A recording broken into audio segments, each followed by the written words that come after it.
평소에 모시고 싶었던 분들 인터뷰하는 세간 나라든다의 특별한 인터뷰 시간입니다. 자, 오늘은 이분 어떻게 설명해 드려야 될까요? 세상에서 좋아하는 사람들과 다 얽혀있는, 그렇지만 지하의 실력자라고나 할까요? 물론 아시는 분들이야 유명하신 분이시지만, 그래서 한번 일단 모셔봤습니다. 유시춘 작가님 어서 오십시오. 네, 안녕하세요. 어서 오십시오. 왜 이렇게 수줍어하세요? 평소 하신 대로 하세요. 일단 이분을 소개를 해드리면요, 여러 가지로 소개해드릴 거리가 되게 많은데 많죠. 일단 그 이야기부터 한번 해드리고 싶습니다. 서해 유성룡 집안이죠. 유성룡 집안에 특히 이 집안에는 작가들이 굉장히 많이 나오는, 뭐 그것을 어떻게 표현하냐면은 기적 같은 일이다라고 표현하는데 굉장히 글 쓰는 실력이 아예 타고난 피로 모여 있는 것 같은 그런 그렇죠. 느낌이고요. 네. 여러분들 다 아시는 유시민 전 장관, 유시민 현 작가의 누나 되시고요. 유시주 작가의 또 언니도 되시고요.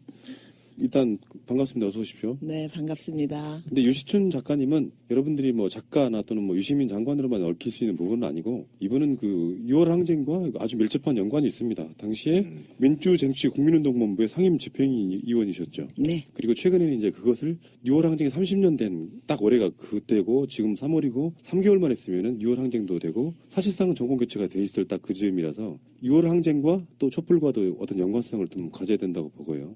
어쨌건 잘 나와주셨습니다. 어서 오십시오. 네, 반갑습니다. 예. 또 이렇게 뵈니까 색다르네요. 그죠?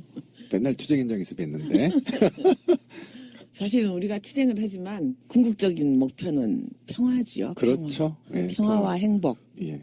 그 목소리나 하시는 거에 전부 다 평화가 느껴지세요. 자, 그 죄송한 말씀인데, 네. 이따 6월 항쟁이나 선생님 이야기는 좀 뒷부분에 하고요. 네. 궁금한 거 먼저 여쭤볼게요. 네, 이거 필연적이고 운명적인 거라고 생각을 그렇지. 해주시고요. 네, 일단 유시민 작가요. 네, 이분 지금 정치 안 하신다고 지금 뭐 이렇게 썰전이나 나오시고 글 쓰고 그러시잖아요. 네, 좋잖아요. 근데 개인적으로 봤을 때 누나 입장에서 네, 이분 정치 하면 좋겠어요? 안 하면 좋겠어요? 안 했으면 좋겠어요. 저랑 같네요. 이유가 뭐예요? 정치 너무 힘들어요. 우리는 보통의 사람들은 유시민 전 장관이 정치해주길 바랍니다. 네. 그 영리한 머리. 평론가로서도 어떤 느낌이냐면은 그 모든 판을 정말 넓게 깊게 볼 줄 아는 몇 안 되는 사람 중에 한 사람. 네, 근데 그런 분들이 정치 안 하면 뭐 어떡하죠? 정치 특별한 애국심이 필요하고요. 예. 제가 지켜보니까 엄청난 인내심도 필요하고요. 그러니까 뭐 유시민 자신이 이런 말 했더라고요. 어디서 한국에서 정치하는 일이란 짐승의 비천함을 통과해서 성인의 고귀함을 이루는 일이라고 합니다. 짐승의 비천함을 통과할 인내와 뚝심과 뚝심과 뭐 이런 것이 부족한 것이죠. 그것이 운명이라면요. 다수의 정치하는 사람들은 그걸 운명으로 받아들이고 네. 감내하면서 하잖아요. 네. 근데 이명박근혜의 똥밭에 자기 국민들을 버려둔 채 나는 정치 몰라 하고 떠나신 분이잖아요. 다시 돌아올 수도 있는 거 아닙니까? 안 돌아갈 것 같은데요. 제가 예. 보기에는 지금 너무 행복해서. 뭐 몰라 하고 떠났다 그 표현이 좀 적절치 못한 것 같아요. 계속 이 우리 사회 안에 책임 있는 어떤 목소리로 존재하고 계신 거고 그걸 단지 뭐 그러니까 선수로 뛰느냐 안 뛰느냐 그거의 차이만 있을 뿐이지 않나 싶은데. 많은 분들이 원하시길래 아마 유시민 작가가 살아있는 한 그 요구는 계속될 거라고 저는 봐요. 그러니까 유능한 글을 봤기 때문에. 네. 근데 네. 광의 넓은 의미의 정치는 하고 있잖아요. 그렇죠. 예. 정치권 직업 정치 밖에서 우리가 추구해야 될 올바른 가치가 어떤 것인가, 무엇이 장애물인가, 이 장애물을 제거하고 좋은 국가, 훌륭한 국민이 되기 위해서 어떻게 해야 된다. 이런 건 뭐 끊임없이 얘기하고 있잖아요. 그것도 정치죠. 그렇죠. 그러니까 저는 그런 생각을 해요. 정치인 유시민보다 어쨌든 사회 언론 또는 오피니언 리더로서의 유시민이 훨씬 잘 어울린다. 그리고 정치인이 되면 할 얘기를 못하지 않습니까? 좋은 머리에 좋은 생각에 또 민주주의 정착을 위한 자기의 로드맵이 있는 거잖아요. 그런 것들을 거침없이 사회에 내던지고 그것들을 우리가 이제 새로운 지식인들이 주워 담고 해야 되는데 아까 말씀하신 대로 정치인의 유시민은 너무 경직되어 보이고 너무 힘들어 보이거든요. 그런데 이제 어쩔 수 없이 또 지금 이제 문재인 후보가 유력하다 보니까 또 정계에 복귀하는 게 아니냐라는 이제 한간의 소문들이 돌기 시작하죠. 안 할 것 같은데요. 최근에 뭐 선생님 어떤 인터뷰 비슷한 거에는 문재인 대통령이 돼서 삼고 처리하면 오지 않을까라는 뭐 희망 섞인 바람도 한번 하신 것 같기도 하고. 아니에요. 그거 제목으로 박근혜식 표현대로 엮인 거예요. 아, 그렇구나. 자, 그러면 뭐 유시민 작가는 이제 버려. 우리들 마음속에서 돌아올 거라는 생각을 버리고요. 그래도 그럼 마지막에 한마디 물어봐야죠. 동생 유시민은 어떤 사람이에요? 열린우리당 시절 참여정부 시절에 굉장히 무슨 뭐 뾰족한 말, 날카롭고 자기 주장만 하고 이렇게 좀 자기 주장이 너무 싸납고 이런 이미지가 좀 있었잖아요. 좀 성마르고 강팍해 보이는 네, 그런 근데 느낌? 제가 볼 때는 아니에요. 그 누나들하고 자라서 굉장히 여성스러워요. 요리도 잘하고 가사일도 여자보다도 훨씬 잘하고. 그 옛날 일화 하나 알려드릴까요? 예. 그 위에 누나가 이제 셋이나 있다 보니까 누나들하고 살았기 때문에 형 보고도 언니라고 늘 불렀고요. 아, 그럼 속상한 일 있으면 딱 그 여자처럼 아이 속상해 이렇게. 좀 한번 보여줘야 되겠다. 귀여운 설전에서. 캐릭터시네요. 그러시구나. 그리고 아이고 어렸을 때요 무지하게 얻어맞고 들어왔어요 울면서. 뭘로? 한 번도 남을 때리는 걸 못 봤어요. 무지하게 뭐 여성스럽고 폭력의 피읍도 모르고요. 자기 주장이 글쎄 있었을까요? 그러면 최근에도 연락하십니까? 뭐, 아 어제도 저녁 먹었죠. 아시겠어요? 쭉 같이 살았어요. 좋으시겠어요. 왜요? 우리들은 평생 한번 만나보고 싶은 분이 저녁 먹고 싶으면 먹을 수 있고 그것도 운명이고 알겠습니다.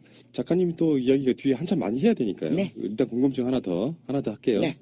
이제 문재인 대표에 대한 이야기인데 네. 지금 더불어 포럼의 공동 대표시기도 하신 거죠. 네. 일반 사회 문화적으로 유명하신 분들이 모여서 문재인 대표 지지하겠다. 문화인들이 많습니다. 네, 네. 네. 문재인 대표가 왜 좋으세요? 이렇게 한번 단도직입 조직을 네, 우선 휴머니티가 있고요.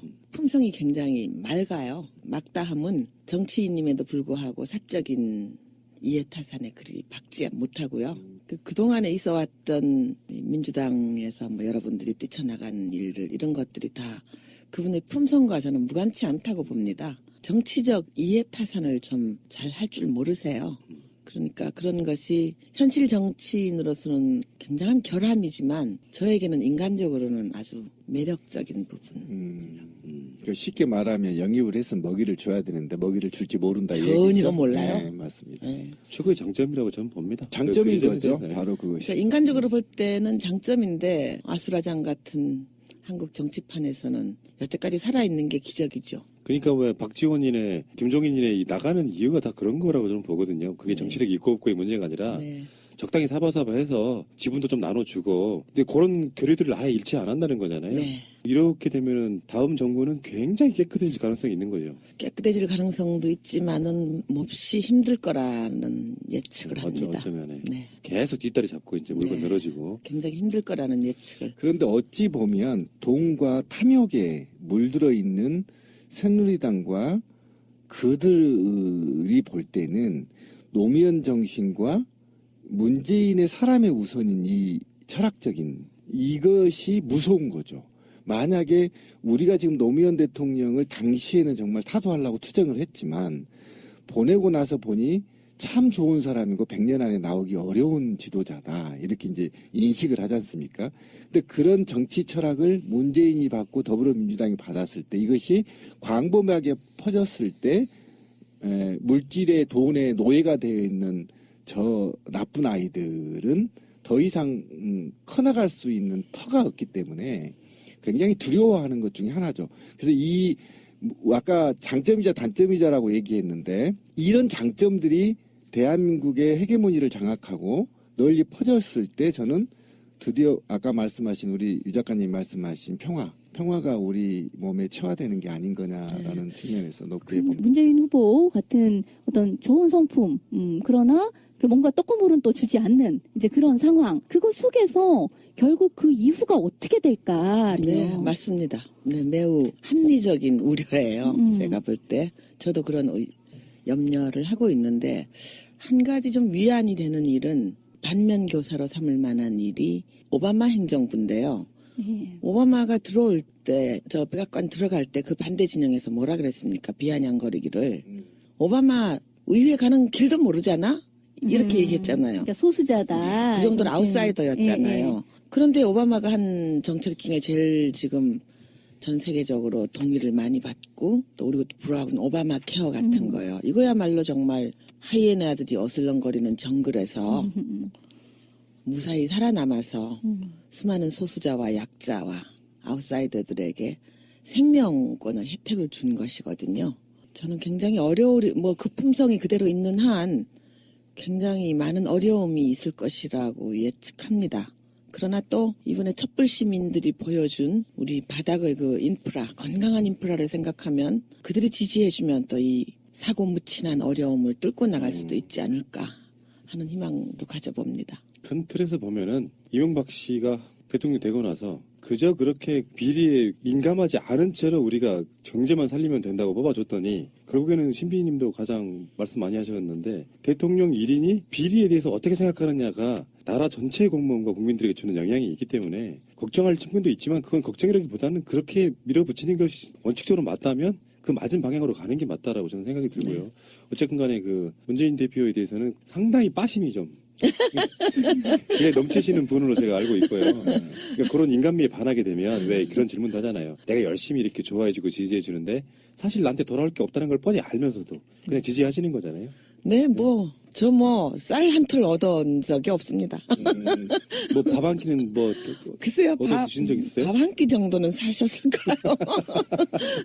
어쨌든 아까 굉장히 중요하신 말씀을 했는데 기존의 정치 몰입애들이 만들었던 또는 공격했던 정치적 메커니즘이 촛불 이후에 새로 만들어진 촛불 시민혁명 이후에 새로 만들어진 이 새로운 정부는 정치 몰입애들의 공격이나 그들의 공격보다는 아까 말씀하신 대로 정말 96% 또는 80% 이상 국민이 염원하는 깨끗하고 정직한 그다음에 사람이 먼저인 이런 정치를 펼준다면 국민이 전부 다 문재인 편이 되지 않겠느냐, 차기 정부 편이 되지 않겠냐는 생각을 네. 해보고 있습니다. 알겠습니다. 문재인 후보에 대해서 궁금하신 거는 본인에게 직접 물어보시는 게 낫고 오늘은 이제 유시춘 작가님의 이야기를 네. 한번 해보도록 하겠습니다. 방송 중간에 좋아요를 눌러주시면 새날팀들에게 큰 힘이 됩니다. 미리 감사합니다.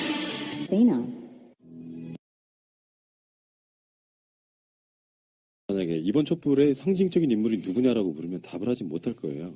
그렇죠. 마찬가지로 역사 속에 이한열이네 박종철이네 이분들은 남아있지만 6월 항쟁을 누가 했어 이렇게 설명하기는 좀 어렵지만 6월 항쟁의 지도부 중에 한 분이셨던 건 맞고요. 그것을 작가이시다 보니까 여러 가지 기록으로 남기시려고도 하고 계시고 최근에 6월 항쟁 30주년 관련해서 스토리 펀딩 지금 네. 하고 계시죠. 네네. 그거 하시고 있다고 그러시길래 네. 얼른 한번 모셔야 되겠다. 네. 왜냐하면 우리들이요. 방송하는 분들이 6월 항쟁부터는 공감이 되는 사건이에요. 그렇죠. 네. 그렇기 때문에 아직 살아있는 네. 역사죠. 우리가 아는 이야기라서 빨리 작가님과 같이 이야기를 하고 싶어가지고요. 뭐 그 이야기부터 한번 자세히 한번 풀어볼까요? 네. 6월 항쟁 때 어쩌다가 그쪽 지도부가 되셨어요? 저는 그때 민가협 활동을 하고 네. 있었어요. 네. 아시다시피 동생 둘 다 구속이 되고 어. 우선 그때는 영장도 없이 잡아가서 한 달씩이나 가둬놓기도 하고 이런 일이 비일비재했기 때문에 우선 변호사의 조력을 얻어야 되고 또 그렇게 각계 분산되어서 고통에 신음하고 있는 가족들이 한데 모여 있어야지만 힘을 가질 수 있기 때문에 그래서 모인 게 민가협이고요. 그렇죠. 그 일을 주도적으로 하다 보니까 그 당시는 민가협을 5분 대기조라 그랬잖아요. 그렇죠. 어느 시위가 일어나든 거칠 것이 없이 가서 예. 시위하고 집회하고 법정 가서 뒤집어 엎고 이런 그렇죠. 일들을 했거든요. 이제 그러다 보니까 제가 그 민가협의 대표성을 가지고 지금은 의원이 되어 계십니다만 인재근 씨하고 저하고 둘이 네. 민가협 대표로 민주정치 국민운동본부의 상임집행위원이 되었습니다. 그리고 가장 그 강성 발언을 주도했다 그럴까요? 다 자식들이나 부모들이나 형제 자매들이 감옥에 가 있으니까 무엇이 보이겠습니까? 가장 다른 좌고우면하지 않고 오로지 군사 독재만 물리칠 수 있다면 악마하고라도 손을 잡고 싶었던 그런 순간이었기 때문에 민가협의 주장이 그때 많이 관철이 되었죠. 지금으로 따지면은 세월호 유가족들이랑 비슷한 거죠. 비슷한 위치가. 측면이 네. 있기는 있는데 이제 물론 성격은 다른데요. 그랬고요. 박종철 사건이 나고 난 다음에 저는 87년 1월 15일 중앙일보 2단 첫 특종 기사를 보고 머리 끝에서 발끝까지 송곳으로 찌르는 느낌을 받았어요. 왜냐하면 박종철 사건은 결코 우연이 아니에요. 어떤 역사가가 역사는 때로 우연한 사건을 통해서 필연을 관찰한다는 말이 있더라고요. 박종철 그 이전에 무수한 박종철이 있었습니다. 그렇죠. 죽여서 갖다 버리고 제가 지금 일일이 열거를 못 하겠는데요. 이 박종철도 그렇게 갖다 버릴 뻔했는데 들킨 거예요. 그렇죠. 그래서 박종철 사건이야말로 필연적인 사건이에요. 도저히 더 이상 숨길 수 없었을 때 드러나버린 사건이죠. 그리고 그 전해 86년 12월 30날 민청년 등등 민자 돌림 단체 리더들이 다 수배당하고 구속된 와중에 민가협밖에 없는 거예요. 저희가 송년회를 민청년 비어있는 사무실에서 다 뭐 김근태 의장도 구속되고 그 상임위원들 다 수배되고 이런 상태에서 이 여자들 몇 명이서 민청년 사무실 같이 쓰면서 연탄난로 피워놓고 200원짜리 부거대가리 갖다 놓고 이렇게 술 마시면서 송년회를 했는데 그때 인재근 씨하고 저하고 똑같은 한 말이 있어요. 그때 뭐 수없이 아이들이 잡혀가고 그 통곡과 신음소리가 24시간 귀에 쟁쟁거릴 때죠. 그때 제가 그랬어요. 이러다가 얘네들이 분명히 사람을 죽일 거다. 그리고 언젠가는 들킬 거다. 라는 얘기를 했는데 그런 말을 한 지 보름 만에 그 사건이 터져나온 거예요. 다 예견된 네. 그런 사건이었었고 저는 최근에 보통 사람이라는 영화가 이제 다음 주인가에 개봉을 하거든요. 23일 날 개봉을 하는데 그게 87년 당시 민주화 항쟁을 가장 정면으로 관통하는 그런 영화거든요. 그래요? 노태우 그 제목이에요? 보통 사람은 노태우가 이제 그 당시에 썼던 그렇지. 지가 보통 캐치프레이즈이기는 했는데 이 영화에서는 이제 노태우를 얘기하는 게 아니고 진짜 보통 사람? 그렇죠. 진짜 보통 사람의 눈으로 이제 87 항쟁에 이르기까지의 그 과정 같은 것을 보여주는 그런 영화예요. 근데 거기에서도 이제 어떤 사람이 고문치사돼서 이제 벌여지는 그 의문사 사건을 다루고 있는데 이제 그걸 보고 사람들이 그 박종철 사건을 거기다 집어넣은 거구나. 이제 사람들이 그렇게 이제 다들 얘기를 하는데, 근데 저도 보면서 그런 생각이 들더라고요.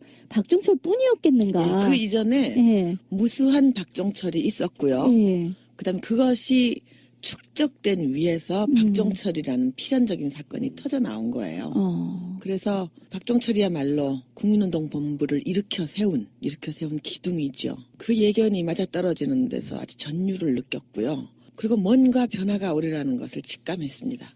그리고 뒤에 이제 역사가들이 주로 이렇게 정리한 걸 보면요. 우리 민주주의가 3번의 어떤 변곡점이 있었어요.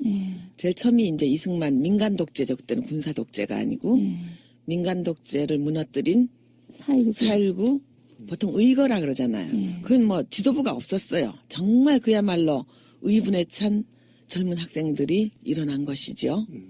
그리고 그로부터 80년 5월에는 광주 민주화 운동 민중항쟁이 저는 광주 민중항쟁이 가장 정확한 표현이라고 생각합니다.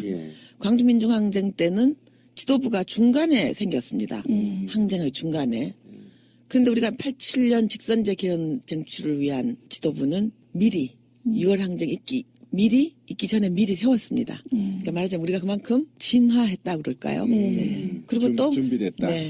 또 다른 거는 3.15 부정선거의 의분을 느낀 청년 학생들이 일어나서 4.19 의거로 되었고요. 정권이 바뀌었다는 점에서는 혁명이겠지만 미완의 혁명이죠. 곧바로 5.16 쿠데타라는 역혁명. 반동을 불러왔습니다. 그렇죠. 예. 80년 5.18 광주 민중항쟁 역시 전두환 신군부 출현이라는 반동을 즉시로 불러왔습니다. 그렇죠. 그런데 6월 항쟁도 우리 야당 지도자들이 잘못해서 분열됐기 때문에 뭐 노태우 군사 독재 정권의 연장으로 끝났지만은 즉각적인 반동은 없었습니다. 뭐 미진하지만 점증적으로 민주주의가 이렇게 확대 발전하는 추세에 놓일 수밖에 없었지요. 그렇죠. 이제 얼마 전 헌재도요. 6월 항쟁의 산물로 만들어진 거죠. 만들어진 예. 기구입니다. 그 이외에도 여성부라든가 제가 근무했던 국가인권위원회라든가요. 이런 말하자면 국민이 공화국의 주인으로서의 자유와 권리를 행사하는데 격려하고 도움을 주는 기구들을 6월 항쟁의 산물이죠. 전부.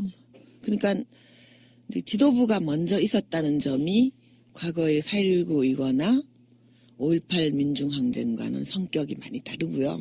이제 어떤 의미에서 우리 사회 운동이 그만큼 진화하고 발전했다는 증거지요. 그러니까 그거의 연장선으로 생각을 해보면 지금의 어떤 촛불 항쟁 이것도 이제 역사의 한 페이지를 분명히 장식하게 될 텐데 여기에 대해서는 87 혁명과 대비해서 어떤 진화 발전이 있었다고 보시는지. 좋은 질문입니다. 제가 드리고 싶었던 말씀인데요. 제가 15번째 집회에서 네. 세종문화회관 앞에 있다가 헌재까지 걸어갔습니다. 네. 그리고 헌재 앞에 가니까 또 굉장히 많은 시민들이 와서 바리케이트 앞에서 모여서 집회를 하고 있는데 참 눈물이 났습니다. 30년 전에는 군사 정권 퇴진을 요구하는 민주화 운동 세력들을 밀고 하기도 하던 국민들이었거든요. 근데 이제 그분들이 전부 나와서 누가 시킨 것도 아니에요. 누가 나에게 이 길을 가라고 했네라고 말하지 않았어요. 다 자발적으로 나와서 헌재까지 가서 87년 6월 민주항쟁의 성과물로 이루어진 국가기구. 그것도 혹시라도 국가 통치기관이 또는 통치자가 공화국의 주인이 시민의 자유와 권리, 헌법이 편명한 시민적 정치적 권리를 혹시나 유린하지는 않나 하고 감시하는 그 기구 앞으로 달려가서 시민들이 집회를 하는 것을 보고 저는 정말 감개무량했습니다. 살아서 그런 장면을 볼 수 있어서 하늘에 감사했습니다. 네, 너무너무 감격스러웠습니다. 소감이 남달랐겠어요. 네. 그러고 또 다른 것은 87년 30년 전에는 헌법이 민주공화국 주인에게 보장한 천명한 참정권을 박정희가 빼앗아간 이후로 우리가 행사를 못했잖아요. 그렇죠. 대통령을 내 손으로 뽑아야 되는데 자기들끼리 체육관에서 뽑겠다 그런 거 아니에요. 고무신으로 주고. 예. 그러니까 그거를 국민들의 힘으로 되찾아온 게 30년 전 87년 6월 민주항쟁이고 비로소 그때 우리 국민은 공화국의 주인이 된 거예요. 그래서 저는 이번 그 헌재 판결을 보면서 100년 200년 뒤에 역사가들은 아마도 그날을 한국 민주주의의 원년 제1일이라고 쓰지 않을까 싶어요. 왜냐하면 우리 헌법은 참 아름답거든요. 그러니까 세 가지로 국가의 운영 구성 원리하고 가장 중요한 거는 헌법 10조에서 21조에 있는 국민의 기본적인 자유와 권리 조항이거든요. 이거 굉장히 선진 문명 국가 비교해서 조금도 손색이 없습니다. 그러나 유신 때 어땠습니까? 그건 그냥 법전 속에 잠들어 있는 미사여구지 국민들을 행사할 수 있었습니까? 못했잖아요. 그리고 우리 훌륭한 국민들이 아무도 도움을 주지 않는 상태에서 우리 국민 스스로 찾아온 거예요. 그런데 이제 그때는 지도부가 있어서 매달 며칠로 정하고 캐치프레이즈도 정하고 슬로건도 정하고 부를 노래도 정하고요. 위치도 정해주고 그랬잖아요. 그런데 이번에는 보니까 금융상품 버전으로 얘기하자면 파생상품이 너무 많아요. 맞아. 민주노총이 있으니까 민주묘총이 있잖아요. 그렇죠. 네. 그러니까 그 발랄한 상상력 그리고 시민의 자발성과 창의성이 정말 대양처럼 도도하더라고요. 그래서 저는 그 촛불시 현장에서 참 행복했습니다. 우리 국민이 이토록 진화 발전하고 있구나. 국가의 앞날이 매우 밝다. 정치권이 어떻게 소동을 부리든 자기들끼리 난리 부르스를 추든 간에 국민의 힘은 점점 성숙하고 있다는 것을 느꼈습니다. 국민들이 승리의 역사를 써본 경험이 앞으로 우리나라 민주주의 한 100년 동안은 유용하게 쓰일 것이다 이렇게 생각이 들어요. 저분 옆에 계시는 저분이요. 맨날 실패의 역사를 써왔던 사람이라 안 될 거야라고 계속 부정적으로 이야기할 때 될 거라고 이야기를 하던 게 실제로 이루어지고 나니까 아마 이 기억들이 지금 현재 야당도 뭐 시간이 좀 지나면 뭐 독재를 한다거나 부패를 할 때 국민들이 또 준엄하게 꾸짖어 줄 가장 소중한 자산이 되지 않았을까 그럼요. 생각이 들고요. 네. 그러면 이제 스토리 펀딩 이야기로 한번 가볼게요. 6월 항쟁의 기록들을 개인이 다 글로 써서 그것을 책으로 만들자 이런 프로젝트인가요? 네, 그렇습니다. 제가 10년 전에요. 2007년 6월에 그때는 참여정부 말기였죠. 제가 6월 민주항쟁 계승사업회 사무총장으로 있었어요. 그래서 실천을 했지만은 기록되지 않은 것은 역사가 안 됩니다. 그렇죠. 신화로 발해버립니다. 신화나 전설 같은 것으로. 그래서 후세를 위해서라도 실천을 했던 입장에서 다른 기록을 남겨놓는 게 굉장히 중요하다고 생각을 했고 또 많은 분들이 지금 돌아가시고 계십니다. 그렇죠. 네, 그리고 뭐 여러분 너무 잘 알다시피 그때는 메모지 한 장 가지고 있다가 징역 살고 하던 그런 시절이었기 때문에 민주화 운동의 기록은 기록의 역사가 아니라 기록 소각의 역사예요. 그래서 2007년도에 제가 메세나를 통해서 기금도 많이 모으고 해서 5권의 책으로 만들었습니다. 80년 5.18에서 87년 60 항쟁으로 오는 그 과정을 지역별, 분야별, 장르별로 모두 기록해놨습니다. 기록이 하도 한이 맺혀서 전국의 작은 도서관까지 다 뒤지니까 2,800곳이더라고요.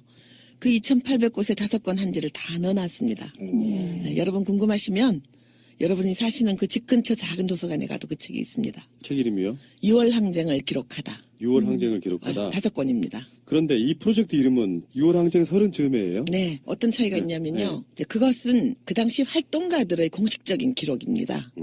그런데 이제 87년 6월 10일에서 6.29 선언까지 한 20일 동안요. 행정자치부 통계로 37개 도시에서 500만 명의 연 인원이 직선제 개헌, 민주정치를 외치며 일어났습니다. 네, 맞습니다. 그래서 그 공식적인 기록은 그렇게 되어 있는데 그 500만 명 하나하나가 다 500만 가지의 기억을 가지고 있지 않겠습니까? 그렇죠. 내가 참여한 6월 항쟁. 그러니까 말하자면 제가 5권으로 기록했던 것은 6월 항쟁의 정사라면은요. 거시사적인. 네. 예. 이번에 스토리 펀딩을 통해서 저희들이 책을 내고자 하는 내용은 그때 참여했던 개미들. 말하자면 6월 항쟁의 민중사라 그럴까요? 그런 걸 좀 글로 모으고 싶었어요. 예. 그러니까 이제 뭐 그 당시 20대가 이제는 뭐 50대가 돼 있을 텐데요. 그러니까 그 지도부가 미처 알지 못하는 또 그 지도부가 기억하지 못하는 그런 많은 이야기들이 있을 거라는 생각이 들어서 그냥 개미들의 소소한 이야기들 네. 다 뭐. 네. 근데 그거를 진작에 저 노무현 정부 때 좀 하지 그러셨어요. 그때는 우선 이제 정식 기록을 하는 것 바빠서요. 아, 네. 그때까지만 해도. 30년이 지났으니까 30년이면 세대가 바뀌어요. 이제 정리할 때가 됐고 그렇지. 정말 정확한 시점에 또 촛불까지 같이 있어서 네. 요거는 정리해주면은 30년 만에 일어난 어떤 우리나라 역사에 있어서 굉장히 중요한 자료가 정말 되겠네요. 저는 정말 있잖아요. 87만 떠올리면 미안해요. 군대에 있었거든요. 자, 그러면 그렇게 군대에 있었던 네. 것을 이야기해 주시고 그리고 투표할 때뭐 누구 찍으라고 노태우였죠. 찍으라고 네, 했잖아요. 노태우지. 두 분의 얘기 한번 들어보죠. 이런 식으로 이렇게 자기 사적인 이야기를 하니까 방송으로 들어간다는 저희는 이전에 60항쟁 이전에 인천 사태가 있었잖아요. 그러니까 그때부터 이제 충정훈련을 했어요. 철원에서.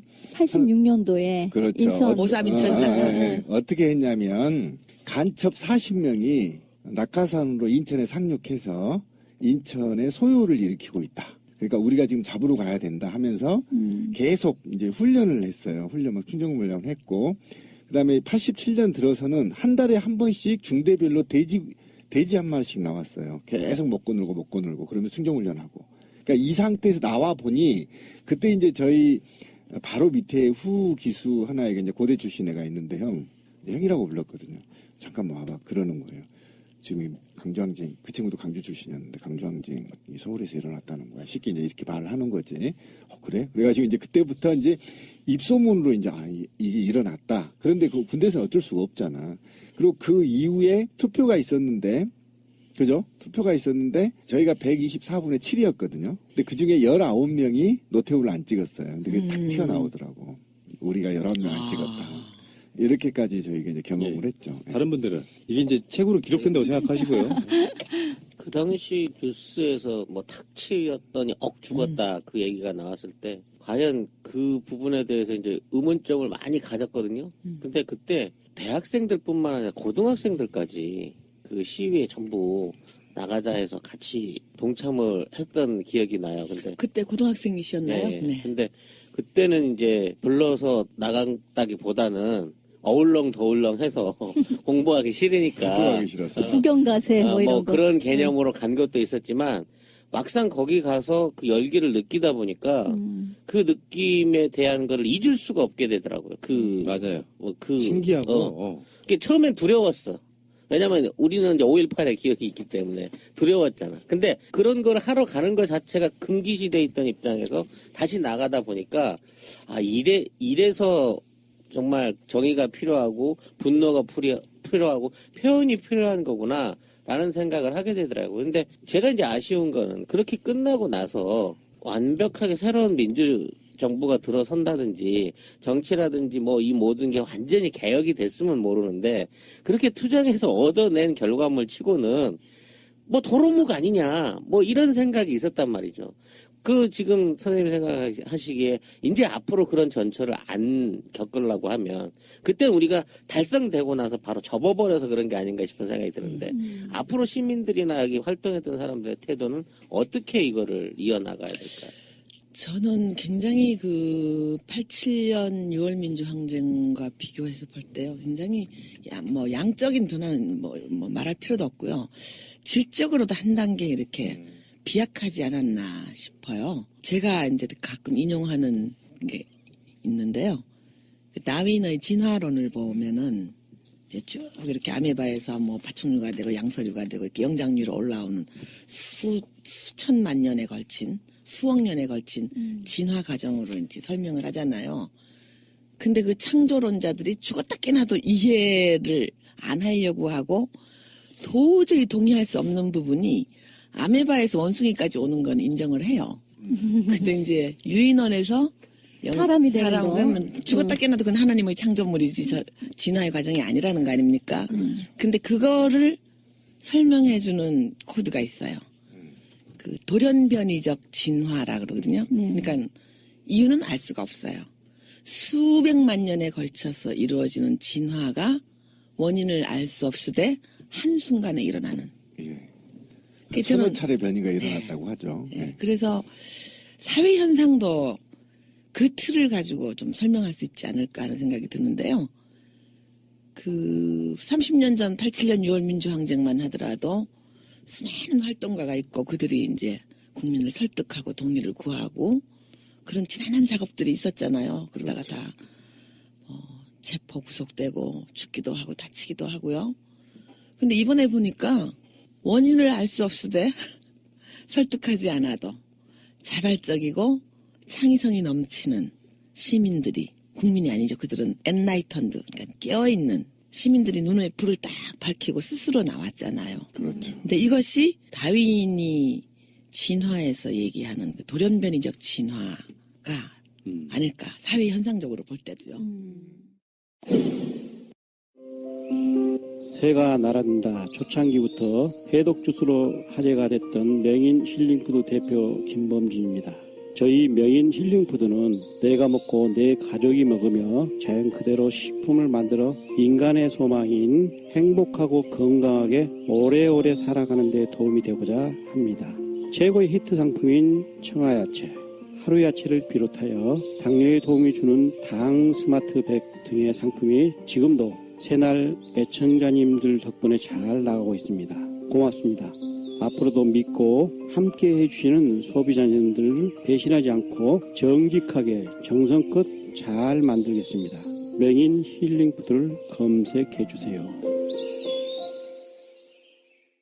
식사하고 나면 배가 빵빵해질 때, 화장실 갔다 와도 또 가고 싶어질 때, 화장실에서 일을 보면 주르륵 할 때, 이런 증상이 있으신 분들은 검색창에서 오만디환을 검색해보세요. 오만디환은 대장 관련 식품으로서 판매한 지 6년이 넘었습니다. 별도로 광고는 하지 않았는데도 드셔보신 분들의 입소문을 통해서 지금까지 꾸준하게 판매를 해오고 있습니다. 오만디환 사이트에 들어오시면 드셔보신 분들이 직접 올린 사용자 후기가 500개가 넘습니다. 다른 첨가물을 전혀 넣지 않고 천연 재료로 만들었기 때문에 안심하고 드실 수 있습니다. 무색소, 무방부제, 무화학 첨가물로 만든 오만디환입니다. 오만디환의 효능 효과에 대해서 자세히 말씀드리고 싶지만 법적인 문제로 이렇게밖에 표현을 못해서 많이 아쉽습니다. 오만원 할 때 오만, A, B, C, D 할 때 D. 합쳐서 오만디 환입니다. 오만디.co.kr 070-4686-4287 자자자 주목!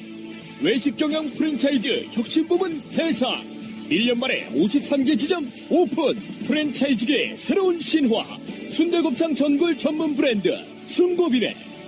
순고비네가 성공할 수밖에 없는 이유 하나, 10년간의 노하우로 우리의 맛을 낸 순대곱창 전골. 둘, 흉내낼 수 없는 독창적인 브랜드. 셋, 부담 없는 경제적인 창업 비용. 창업에 관심은 있는데 막막하신 분들 고민하지 말고 연락주세요. 창업 문의는 051-555-6611. 네이버나 다음 검색창에 순고민들을 검색하세요. 30년 지났잖아요. 네. 이번 촛불에 나왔던 고등학생들이 30년 후에 딱 이 정도 나이를 먹고 이런 이야기를 하겠죠. 그쵸? 그게 아까 말한 그 승리의 역사라고 하는 게 사실은 5.18도 그렇고 6월 항쟁도 그렇고 미완의 역사 이렇게 이야기하잖아요. 민주정부 수립을 하는 데까지가 완성이 된다고 하면 그들은 어떤 권력자의 폭압도 못 견딜 겁니다. 그 경험들이 있기 때문에 우리가 그러면 그 친구들이 20대가 되고 30대가 되고 40대가 되고 50대가 되면서 우리가 똑같은 얘기를 할 거예요. 그게 역사라고 생각이 들고. 이 심리학 용어예요. 네. 금방 제가 떠오르는 어휘인데요. 하강 경직성이라는 게 있어요. 한 번 자유의 맛을 본 사람, 한 번 자유의 맛에 길들여진 영혼은 밑으로 내려갈 수가 없어요. 밑으로 내려가면 막 경련을 일으켜. 그게 무상 의무 급식 이런 것도 비슷한 거였잖아요. 복지의 맛을 한번 보게 되면 이런 거. 그러니까 하강 경직성이 있는 것이죠. 바로 지적하신 것처럼 이번에 이 뭐 1,500만 명, 1,000만 명이라고 그러는데 거기 나왔던 분들이요. 1,700만. 네. 네, 물론. 한 번 그렇게 내가 공화국의 주인된 도리를 함으로 인해서 우리에게 찾아온 결과를 기억하고 있다면 어떻게 그 이하로 타락하는 것을 볼 수가 있겠습니까? 그렇죠. 그러니까 그것이 이제 어떤 주체가 형성된다. 이제 이렇게도 얘기를 하잖아요. 노동자들도 가령 파업을 이제 겪은 이후에는 전혀 이제 사고 방식이 달라지고 자신의 일이나 조직을 대하는 그 눈이 전혀 달라진다. 이제 이렇게도 얘기를 하는데 저는 이런 어떤 집회도 시민에게 있어서 어떤 학교와 같다. 그런 생각이 들더라고요.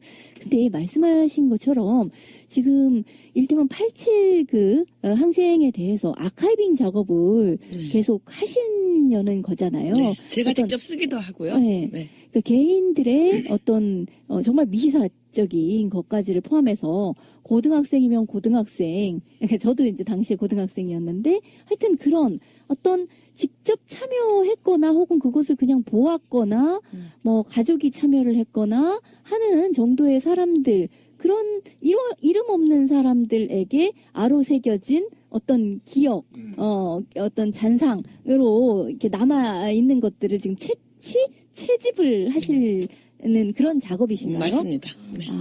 이 사업을 구체적으로 좀 설명을 해주셔야 돼요. 네. 일단 사건들을 모으는 작업, 그리고 이것을 스토리 펀딩해서 비용을 만드는 작업, 이런 것들을 구체적으로 개념이 없으신 분들에게 좀 알려주셔야 될 것 같아요. 우선요, 이 방송을 들으시는 분 가운데 6월 민주항쟁의 길거리에 서 있었던 분이라면은 누구든지 원고를 써서 주시면 됩니다. 내가 겪은 6월 민주항쟁. 누구든지. 어느 지역 어디서나. 그러니까 되고요. 지금 최근에 길거리에서 촛불 켜러 오면서 내가 60항쟁 때는 이렇게 했는데 했던 사람들. 예, 바로 그 이야기를 지금 보내달라는 거죠. 그리고요, 이제 저희가 궁금하신 분들은 지금 다음 화면 들어가시면요, 모바일 화면에 보면 어떨 때는 메인 화면에 떠 있기도 하고요. 스토리 펀딩 6월 항쟁 30즈음에 이런 코너가 늘 떠 있습니다. 거기 들어가셔서 원고 주셔도 되고요. 저희에게 이 새날에 보내주셔도 되고요. 아, 그렇게 다 취합을 하실 거구나. 네. 그럼 스토리 펀딩의 지금 금액은 제가 보니까 거의 다 모아졌던데요, 뭐. 안 320만 원 오늘자 기준으로. 목표가. 500만 원, 500만 원. 출판하는 비용이죠. 네. 네. 시작은 반이니까 시작이 반이면은 250이고 지금 300이 넘었으니까 다 한 거지. 그렇지. 나머지 우리 채워주셔야겠네. 애청자분들이 꼭꼭 채워주세요. 예, 그래서 이 방송 들으시는 분 가운데 6월 민주항쟁의 길거리에 서 계셨던 분 누구나 환영합니다. 누구나 원고를 주시면요. 제가 좀 미려하게 고쳐서 좋은 글도 물론 많이 주시겠지만 그래서 싣도록 하겠습니다. 저도 보내겠습니다. 네, 좋습니다. 제가 네.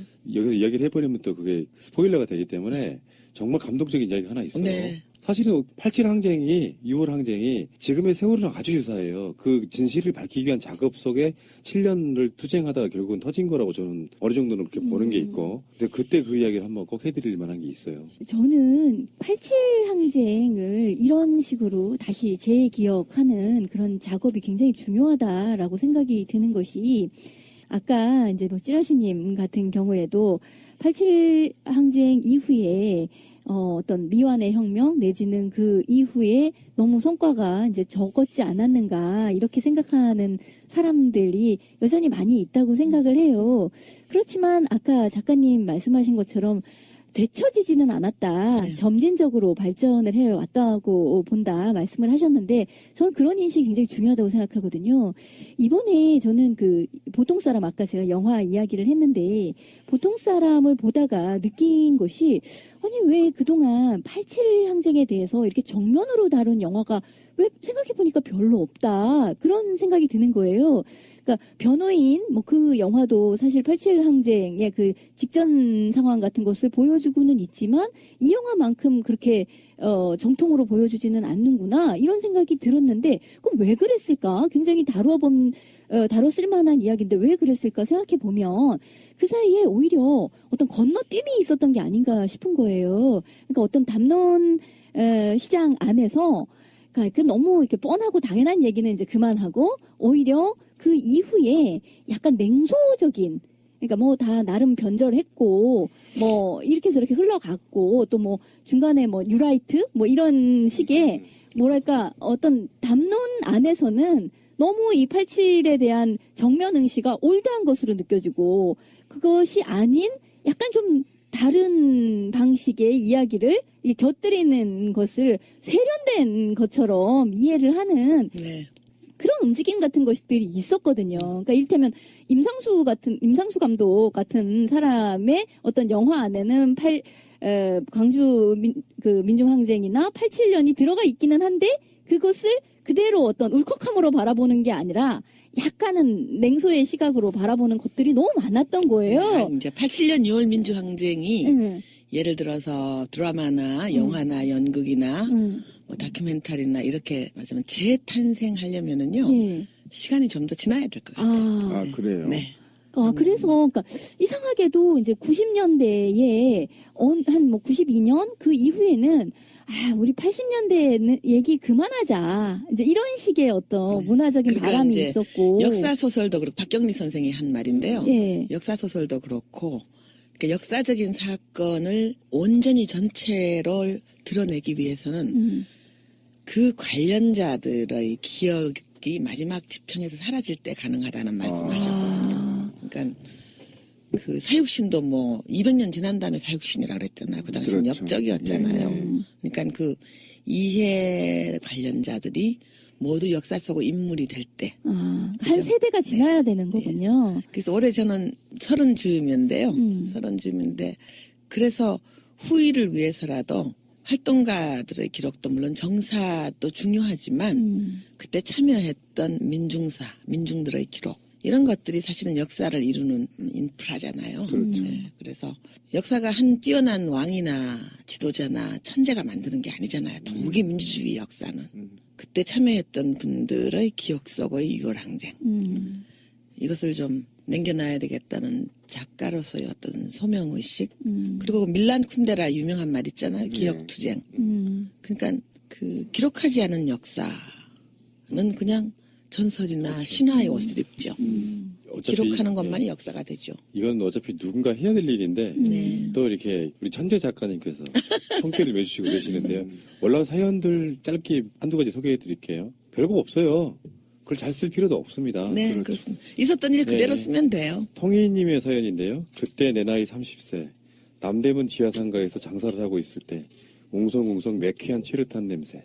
샤타를 내리고 밖으로 올라갔다. 엄청난 인파. 그냥 그 자리 그 속에 서 있었다. 그냥. 그 많은 인파 중에 한 점이라도 찍어야 되지 않겠나. 이제 환갑이 지났다. 다시 되돌아갈 수는 없다. 이런 사연도 있고요. 여름추위님의 사연은요. 치료탄의 첫 경험은 대학교 1학년 연대에서였습니다. 구호는 외치는데 하늘에서 뭔가 날아오더니 발 앞에 떨어지고 흰 연기가 났습니다. 숨을 쉬는 순간 죽는 줄 알았습니다. 뒤로 돌아 마구 뛰었습니다. 눈이 따갑고 숨도 못 쉬겠고 얼굴은 콧물로 범벅이 되었습니다. 학생운동 일할 것도 없지만 학생운동에 끝자락에 잠시 참여했던 것 같습니다. 구속, 연행, 폭력을 각오해야 했던 시절 그 선배님들에게 고마운 마음과 존경하는 마음을 가집니다. 요즘 특히 더 그렇습니다. 이런 사연들을 올려주셨는데요. 다 공감되지 않으세요? 네, 공감되죠. 진짜 그때 지랄탄이라 그래가지고 그 깡통 큰 거 같은 거 앞에 떨어지면 이게 휙 돌거든요. 막 이리 뛰어다니는 그거 걷어 차는 게 이제 그 말하자면 근데- 일종의 멋진 킥이었는데 저희는 이제 광주 출신들이잖아요. 근데 학교가 조대 근처에 있어요. 그래서 상시적으로 먹고 살아서 체류액을 오면 겁은 안 나요. 원래 보통 사람 체류액을 딱 맞으면 겁이 나거든요. 심장에서 겁을 딱 줘요. 네. 그러니까 그런데 보통 거기 어릴 때부터 맞고 사는 애들은 또 체류탄 쏘네 하고 말아요. 근데 처음 맡은 사람들은 되게 확 한 모금 마심과 동시에 죽겠네라는 뇌가 반응을 해요. 근데 절대 죽지는 않았죠. 지금 이 방송 듣는 2030 세대는 마치 저희 세대가 일제시대 때 그렇죠. 옛날 얘기하는 것처럼 들릴 텐데요. 네. 그때 이제 그 지랄탄이란 깡통처럼 생긴다는 얘기 막 정말 지랄 치면서 가요. 네, 그렇죠. 그다음에 또 이제 우리가 이란에 수출했던 무기도 있는데요. 그 사과탄. 큰 사과처럼 생겨가지고 SY-44인가요?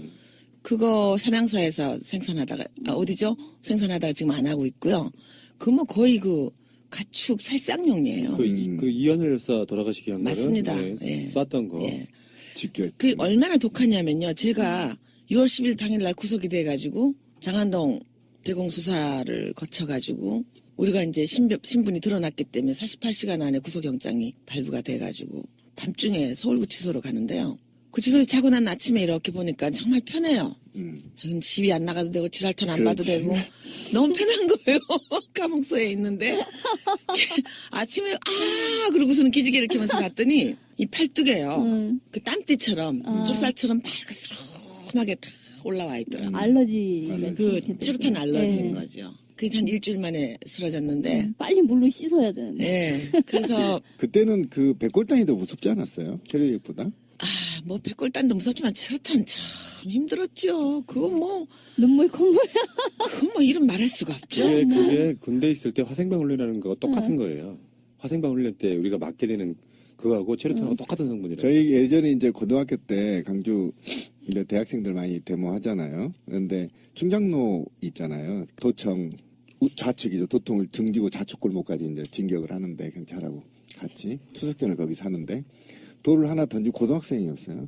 돌을 하나 던지고 일어서는데 이만한 돌이 제 가슴을 때리더라고요. 그건 뭐 사항이 있는 거죠. 그러니까 체류액이 완전히 충장로를 다 덮은 상태에서 투석전이 있었기 때문에 전쟁터 같은 거죠. 근데 거기에 마스크 하나도 우리는 안 썼어요. 진짜로. 안 쓰고 돌 던지고 빠지는데 주먹만한 돌이 가슴을 때려서 이제 뒤로 넘어져가지고 막. 맞아. 그때 전경도 돌 진짜 많이 던졌어. 그냥 서로 이쪽에서 돌 던지면 네. 저쪽에서 돌 다시 네, 날라오는 계속 던졌어요. 상태. 그래서 저는 강주에서 자라서 그런지 체류액은 뭐 장난이야. 그냥 날라온 돌이 눈에만 안 맞아 주십시오. 얼굴에만 안 만져 주십시오. 요것만 있었지. 생각하면 그 80년 5월 18일 광주로부터 87년 6월 민주항쟁까지 오는 그 한 7년여 동안요. 참 여러 가지로 고통의 시간이었죠. 엄청나고. 우리가 그리고 숫자로만 인식해서 그렇지요. 네. 천안함 사건이 일어난 게 7년 됐어요. 맞아요. 그리고 얼마 안 됐잖아요. 우리가 느낌적으로. 그러네요. 그러니까 87년에서 80년을 바라보는 시간도 딱 그 정도밖에 안 된 거죠. 그리고 헌재에서 박근혜를 파면하던 날 제일 먼저 떠오른 사람들이 사실은 박종철, 이한열이었어요. 네. 이제 박종철, 이한열로 상징화된 수많은 청년 학생들이 사실은 우리 민주주의의 봄을 땡겨온 거예요. 그러니까 어찌 생각하면 4.19 이거도 그렇고 5.18도 그렇고요. 우리나라 민주주의는 청년들이 흘린 피에 많은 빚을 졌죠. 맞습니다. 네. 근데 이제 그 당시에 청년, 이제 처음에는 이제 대학생들이 막 주력 부대였다가 그 뒷부분으로 갈수록 막 30대 직장인들이 넥타이 부대라고 해가지고 또 그 광화문에 막 그 창문으로 휴지 던지고 네. 하는 등등이 있었잖아요. 근데 그때를 생각을 해보면 전체적으로 중년 이후의 사람들은 솔직히 안정을 원한다, 뭐 또는 그 이전에 어떤 레드 컴플렉스 같은 것이 굉장히 많이 있었던 상태였었고, 그러니까 그때를 기점으로 어떤 세대 간의 어떤 이데올로기적인 단절이 굉장히 분명히 있다 이런 생각이 드는데. 그때의 사람들이 지금의 이제 40, 50대로 넘어오게 되면서 지금은 어쨌든 뭐 설문조사를 해봐도 박근혜 뭐 이런 거에 대해서 찬성하는 또는 뭐 동정하는 이런 여론이 한 15% 정도밖에 안 되고 그 사람들이 이미 다 60대 이후가 돼버린 거잖아요. 그러니까 그 사이에 이미 계층적으로 어떤 그 시민사회의 성숙은 그냥 한 세대를 쭉 밀고 왔다 이런 생각이 들거든요. 그렇기 때문에 그때는 정말 피로써 이 정말 어떤 희생을 통해서 이루어졌던 것이 지금은 피를 흘리지 않고도 이마만큼의 성과를 내는 정도가 되지 않았나 싶어요. 네, 그런데요, 이번 촛불 시민들을 보면서요, 저는 뭐 이거 노벨 평화상감이라고 생각합니다. 1,500만여 명의 시민들이 20회에 걸쳐서 쏟아져 나왔는데, 치안 사건 하나 없고요. 불상사 하나 없고요. 다친 사람도 없고요. 세계 역사에 유례가 없습니다. 당장 지금 극우 집단들은 죽잖아요. 사람들이 막. 세 사람 자기들끼리 집회 도중에. 근데 이렇게 평화적으로 이렇게 헌법 정신을 구현한 이런 사회가 있을까요? 인류에서도 드물지 않습니까? 그리고요, 인류사에서도. 네. 우리 보세요. 1789년에 프랑스 대혁명, 자유평등 파괴로부터 시작해서 오늘날 프랑스가 올 때까지 얼마나 많은 피를 흘렸습니까? 왕정 벗고 뭐 이런 우여곡절을 거치고 왕을 모가지 잘라 죽이고요. 근데 우리 그런 거 없이 지금 재헌헌법이 48년 아닙니까? 70년인데 법전 속에만 잠들어 있던 헌법 정신을 현실에서 구현한 거잖아요. 그렇죠. 그것도 피 흘리지 않고. 저는 뭐 한국의 이번 2017년 이 촛불 시민들이야말로 전 세계 민주주의 역사에서 유례를 찾을 수 없는 평화적인 그리고 합법적인 그리고 박애의 정신을 구현한 너무나 훌륭한 이벤트라는 세기의 이벤트라는 생각을 합니다. 세기의 이벤트. 민주주의도 압축 성장했어. 근데 그게 약간 우리 송 작가가 했던 이야기가 굉장히 중요한 키워드예요. 그때 그렇게 고생을 했는데 결국은 노태우가 정권 가져갔네. 이게 아니고 역사라는 게 점진적으로 조금씩 발전하는데 잘 생각해 보시면요. 30년 전에 87항쟁을 겪었던 사람들이 어쩌면 이 촛불혁명이 밑바닥에 깔려있는 그렇죠. 아주 기본이라고 생각해요. 그러니까 그냥 헛되이 되는 건 역사에 저는 없다 이렇게 보는 것이고요. 지금 촛불혁명은 헌정사에 유례가 없는 사건이지만 이게 오늘만의 사건이 일어난 게 아니다는 것이죠. 자, 그러면 대선배로서 이제 질문이 있어요. 약간 찌라시는 얘기가 이제 계속 나오는데, 그럼 그런 늦자고 없는 정부를 만들지 않기 위해서 우리 촛불 시민은 5월 9일 날 대선이 야권이 당선된다 하더라도 어떻게 행동해야 되나요? 저는요, 세상에서 세상에 생명을 지니고 60여 년 살면서 가장 슬펐던 날이 두 날 있습니다. 예. 아버지 갑자기 우리 여러 형제들 감옥 들락날락할 때 돌아가신 일 하나 하고요. 87년 12월 19일 아침. 노태우 DJ와 YS가 합해서 65%를 얻고도 노태우에게 정권을 내줬어요. 그 아침에 눈을 뜨고 창문을 열었더니 길에 버스가 다니더라고요. 믿어지지가 않는. 길에는 버스가 다니고 아이들은 제잘거리면서 길을 오가고 신호등도 정록색을 번갈아 가면서 왔다 갔다 하고 그게 참 리얼리티가 전혀 안 느껴졌어요. 어떤 꿈속에 있는 것 같았고요. 그리고서는 국민운동 본부에 급히 회의가 소집이 돼서 제2한강교를 건너가는데 그날 날이 너무 투명한 겨울날이었어요. 북한산 위로 해가 이렇게 한 뼘쯤 올라와 있는데 이 아름다운 풍경을 또 군사독재 밑에서 봐야 되는구나 하고 택시 안에서요 한없이 울었어요. 제가 지금도 참 믿기지가 않는 일인데요. 지나놓고 생각하면 우리 국민의 역량이 못 미쳤고요. 또 민주화운동의 세력이 그만큼 힘이 미약했고요. 그 두김씨를 단일화시킬 만한 힘이 없었던 거잖아요. 저희들한테. 그렇죠.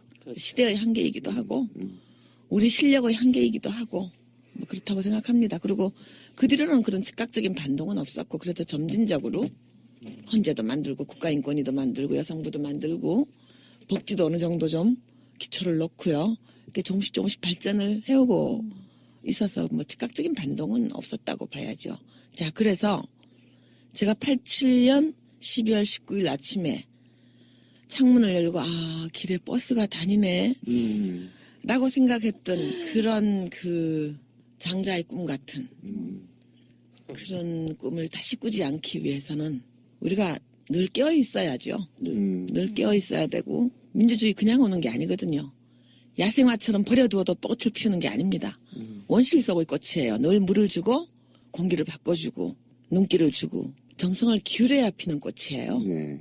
그래서 촛불 시민들이 촛불을 든 심정으로 앞으로의 대선은 물론이고 앞으로도 공화국의 주인의식을 가질 때라야 제가 87년 12월 19일 날 아침에 버스가 다니는 길을 막연히 바라보았던 그런 전철을 되밟지 않을 수 있겠죠. 저저 계세요. 좀 안에 우리 세대는 박근혜와 붙었던 문재인 후보가 떨어지던 날 새벽 아침에 출근하는 그 감정하고 좀 되게 비슷하신 것 같아요. 완전히 깊이는 다르겠죠. 제가 직접적인 피해자가 제가 박근혜 당선되고 제가 그 18대 때 뭔 일 했는지 아시잖아요. 네. 그 고생을 하고 잠을 자고 났더니 박근혜가 대통령이 돼 있더라고요. 3일 동안 잠을 잤어요. 미친 듯이 잤습니다.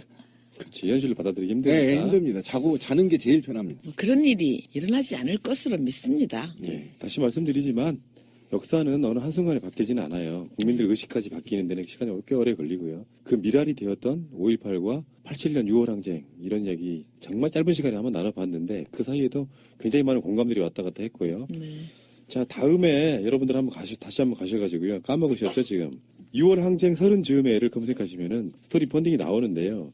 여기서 바라는 것은 꼭 무슨 스토리 펀딩에 돈만 보내주세요가 아니고요. 사연 보내주시는 게 전 더 먼저라고 네, 생각이 원고를 들고요. 보내주시는 네. 분이 으뜸입니다. 그렇죠. 네. 그다음 뭐 사진이나 이런 거 있으면 대박이겠네요. 그리고 지금 현재 스토리 펀딩 목표 금액도 3분의 2 정도는 찼는데 새가 날아든다 애청자분들이 마지막 채워버립시다. 그때 그 당시에 그 소녀상도 새가 날아든다가 꽉꽉 채웠던 그 기억이 나고요. 자, 방송 들으시는 분들이 제가 뭐 이런 얘기 해드리면 어쩔지 모르겠는데 팟캐스트의 주 청취자층이 20, 30대가 아니에요. 40, 50대가 진실에 목마른 40, 50대가 팟캐스트로 주로 듣습니다. 아마 우리 방송 들으시는 분들 대부분 다 공감하셨을 거라고 생각이 들고요. 87 항쟁과 이번 촛불은 사실은 하나다. 네. 이렇게 말씀드려보고 싶고요. 한 몸입니다. 저희 애청자분들께 마지막 인사 한번 해주십시오. 선생님.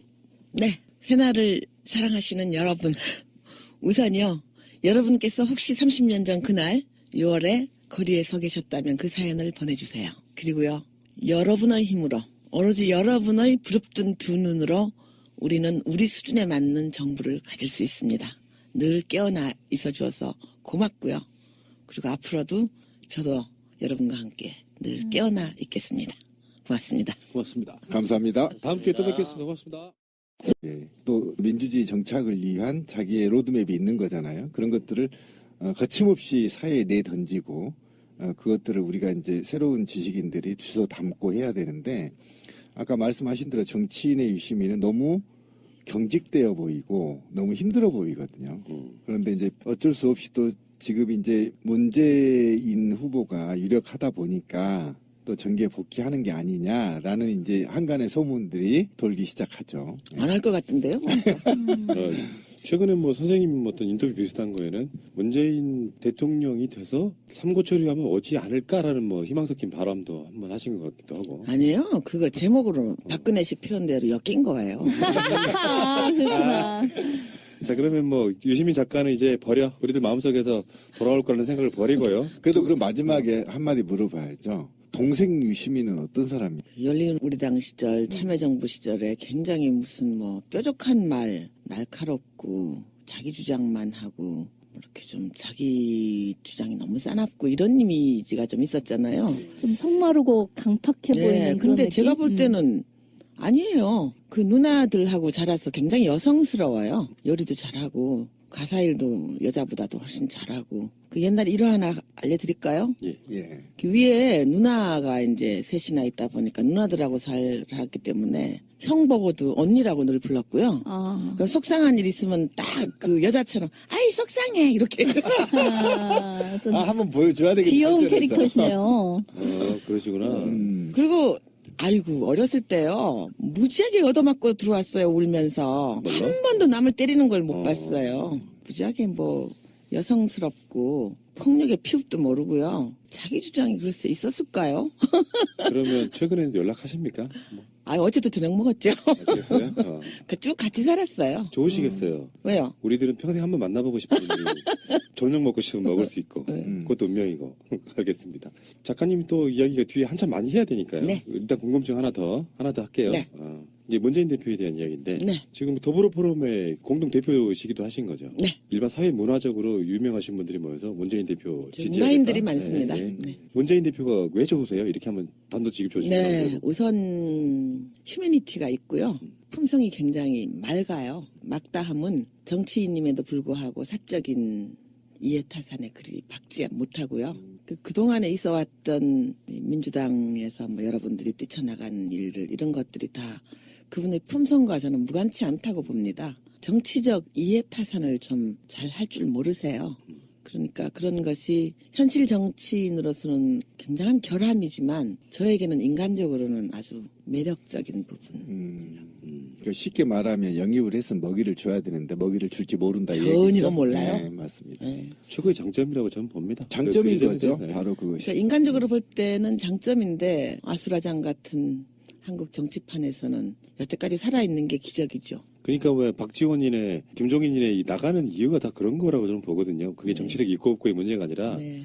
적당히 사바사바해서 지분도 좀 나눠주고, 근데 그런 교류들을 아예 잃지 않았다는 거잖아요. 네. 이렇게 되면은 다음 정부는 굉장히 깨끗해질 가능성이 있는 거죠. 깨끗해질 가능성도 있지만은 몹시 힘들 거라는 예측을 합니다. 어쩌면 네. 계속 뒷다리 잡고 이제 물건 네. 늘어지고. 굉장히 힘들 거라는 예측을. 그런데 어찌 보면 돈과 탐욕에 물들어 있는 새누리당과 그들이 볼 때는 노무현 정신과 문재인의 사람의 우선인 이 철학적인 이것이 무서운 거죠.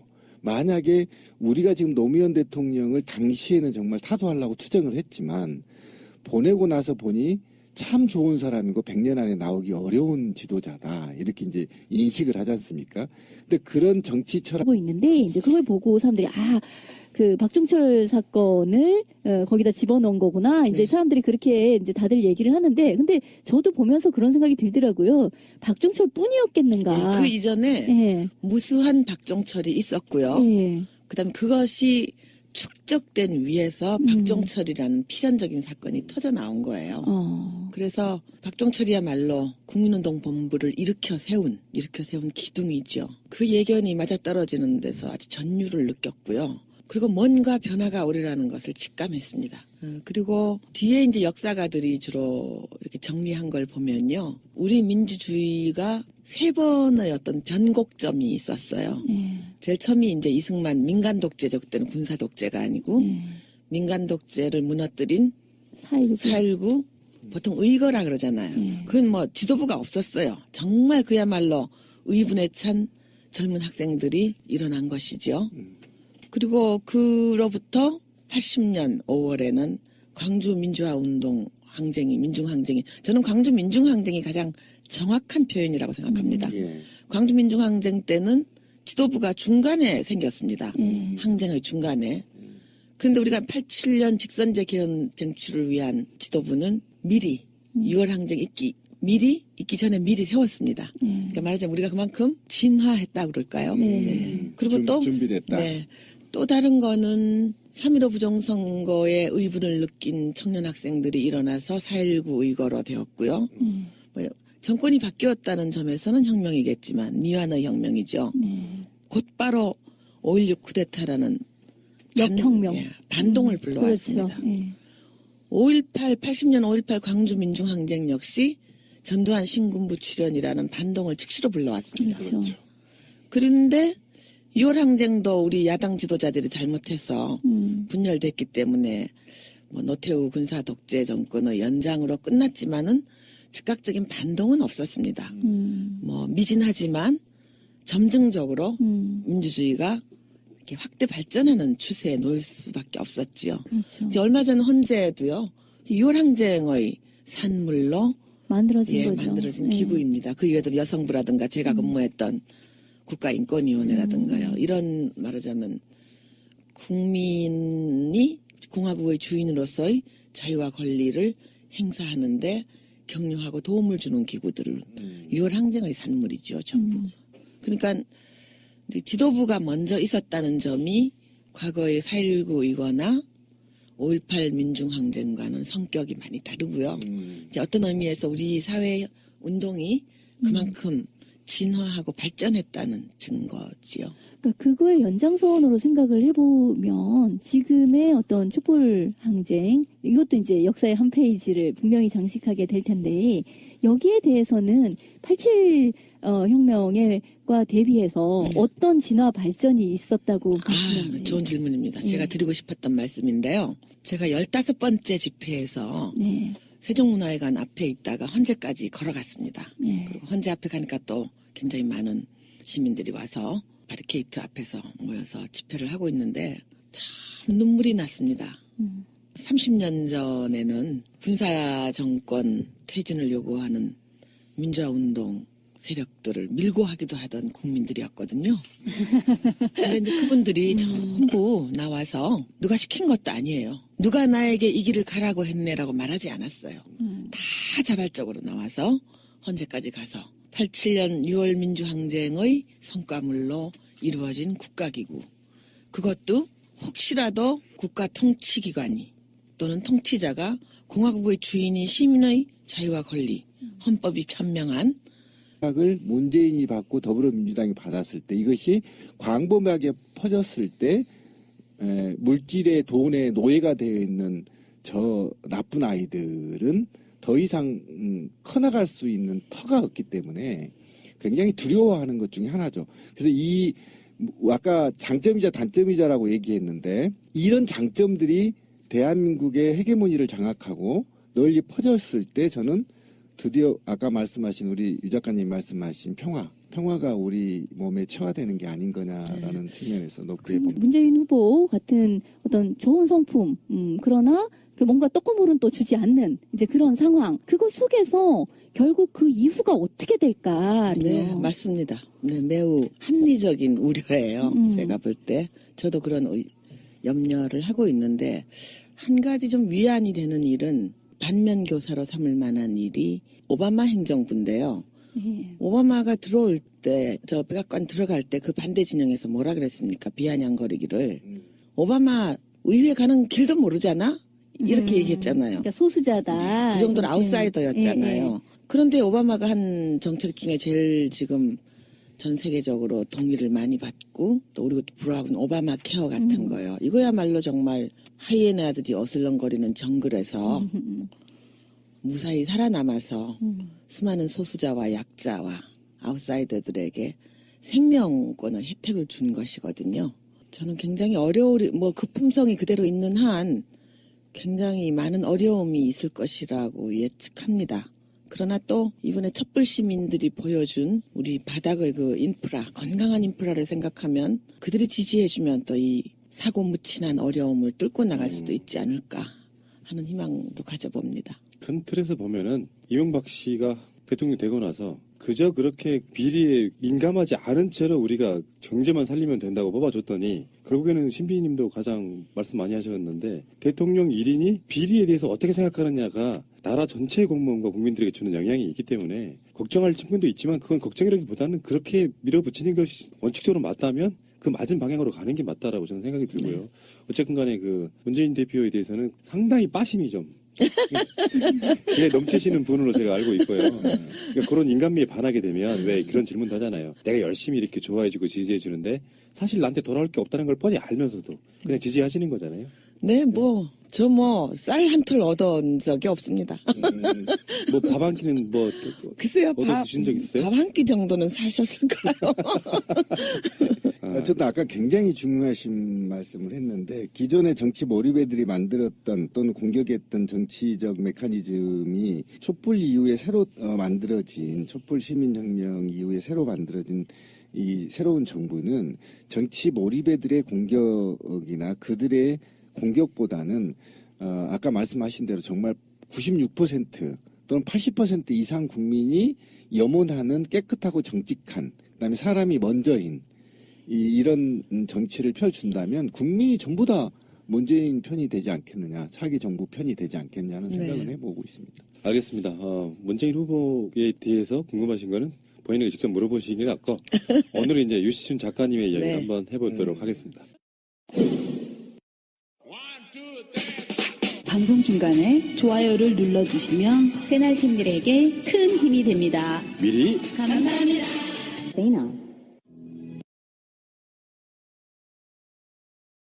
만약에 이번 촛불의 상징적인 인물이 누구냐라고 물으면 답을 하지 못할 거예요. 그렇죠. 마찬가지로 역사 속에 뭐 이한열이네 박종철이네 이분들은 남아있지만 6월 항쟁을 누가 했어 이렇게 설명하기는 좀 어렵지만 6월 항쟁의 지도부 중에 한 분이셨던 건 맞고요. 그것을 작가이시다 보니까 여러 가지 기록으로 남기시려고도 하고 계시고 최근에 6월 항쟁 30주 평소에 모시고 싶었던 분들 인터뷰하는 새가 날아든다의 특별한 인터뷰 시간입니다. 자, 오늘은 이분 어떻게 설명해 드려야 될까요? 세상에서 좋아하는 사람들과 다 얽혀있는, 그렇지만 지하의 실력자라고나 할까요? 물론 아시는 분들이야 유명하신 분이시지만, 그래서 한번 일단 모셔봤습니다. 유시춘 작가님 어서 오십시오. 네, 안녕하세요. 어서 오십시오. 왜 이렇게 수줍어하세요? 평소 하신 대로 하세요. 일단 이분을 소개를 해드리면요, 여러 가지로 소개해드릴 거리가 되게 많은데 많죠. 일단 그 이야기부터 한번 해드리고 싶습니다. 서해 유성룡 집안이죠. 유성룡 집안에 특히 이 집안에는 작가들이 굉장히 많이 나오는, 뭐 그것을 어떻게 표현하냐면은 기적 같은 일이다라고 표현하는데 굉장히 글 쓰는 실력이 아예 타고난 피로 모여 있는 것 같은 그런 그렇죠. 느낌이고요. 네. 여러분들 다 아시는 유시민 전 장관, 유시민 현 작가의 누나 되시고요. 유시주 작가의 또 언니도 되시고요.